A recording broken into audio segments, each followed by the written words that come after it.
अस्सलाम वालेकुम viewers, welcome to Urdu से यूट्यूब चैनल। अस्सलाम वालेकुम प्यारे व्यूअर्स, उर्दू से टीम की जानिब से एक और न्यू वीडियो के साथ हाजिर है। और आज की इस वीडियो में हम आपको बताने वाले हैं हमदान नेम के मीनिंग और इसकी तफसीलात। हमदान के इंग्लिश में स्पेलिंग बनते हैं HAMDAN। जिन्स लड़का है, जुबान है अरबी और इसका मजहब है मुस्लिम। हमदान के मायने हैं जिसकी तारीफ की जाए।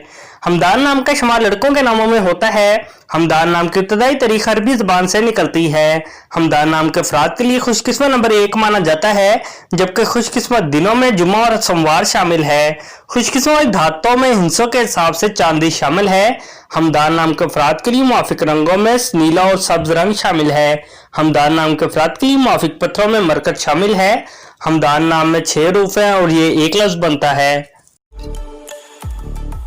अपने नाम का मीनिंग जानने के लिए कमेंट बॉक्स में लिखिए, चैनल को सब्सक्राइब कीजिए, वीडियो को लाइक और शेयर कीजिए। Thanks for watching.